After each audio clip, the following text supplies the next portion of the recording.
আমার সাদা বিলেতি গাধাটা আজ বাজার থেকে ভুট্টা নিয়ে এসে বলল, এই দেখো গো, তোমার জন্য কি নিয়ে এসেছি।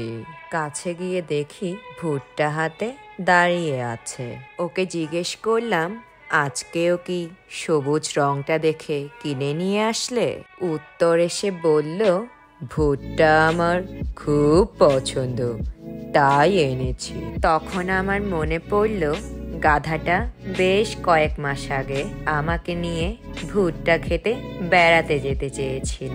আর আপনারা জানেনই তো, এসব সাদা বিলেতিরা প্রায় ভুট্টা ক্ষেত, স্ট্রবেরি ক্ষেত আরো বিভিন্ন ক্ষেতে পিকনিক করতে যায়। আচ্ছা বলুন তো, এসব ক্ষেত খামারে গিয়ে আমাদের কি কাজ? ওই দিনই বলেছিলাম আমাকে ক্ষান্ত দাও, ওসব সাদা রং ঢং আমাকে দিয়ে হবে না।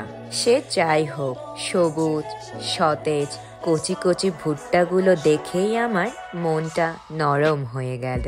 সবুজ ভুট্টাগুলো ছিলতে ছিলতে আমি মনে মনে নিজেকে বললাম, আহ কি সুন্দর সবুজ রং, ঠিক যেন আমার স্বপ্নের সবুজ কার্ডের মতো।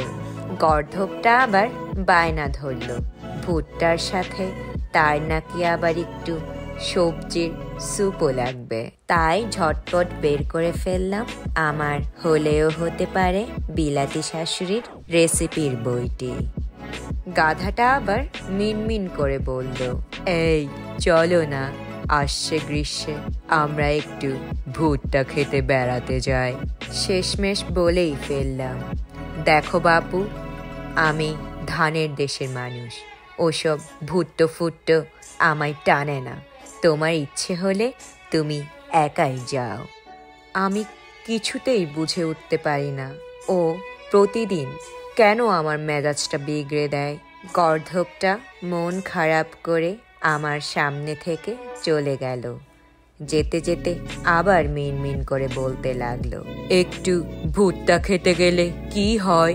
শুনে মেজাজটা এতই খারাপ হলো, ওকে আমার বাসা থেকে বের করে দিয়ে মুখের উপর দরজা বন্ধ করে বললাম, ভুট্টা চাষ তোমার নিজের বাসার উঠোনে গিয়েই করো। দরজার ওপাশ থেকে গাধাটা বলল, খাবার কিছুটা বেঁচে থাকলে আমার জন্য রেখে দিও, কাল এসে খাবো। ওর এই কথা শুনে আমার ওর জন্য ভীষণ মায়া হলো, কিন্তু কিছুতেই মেজাজটা ঠান্ডা হলো না। আমি মাঝে মধ্যেই ভাবি, আমার কোরিয়ান লম্পটটার জন্য তো এমন মায়া হতো না যেমনটা আমার গাধাটার জন্য হয়। আচ্ছা, আপনাদেরও কি এমনটা হয়? আপনার ভালোবাসার মানুষটার মায়াই কি আপনারও পুরো শরীর অবশ হয়ে পড়ে? আমার মনে পড়ে গেল আমাদের প্রথম দিনের পরিচয়ের কথা।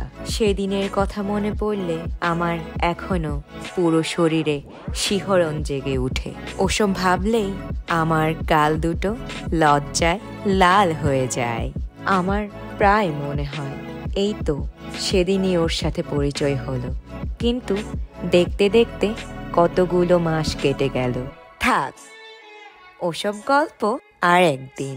যাই, রান্নার আয়োজন নিয়ে যেহেতু বসেছি, সেটা তো এখন শেষ করতেই হবে। রান্না শেষ হতে না হতেই গাধাটার জন্য আমার মনটা হু হু করে কেঁদে উঠল। তাই ভাবলাম খাবারটা নিয়ে ওর বাসায় গিয়ে নিজ হাতে খাইয়ে দিয়ে আসি।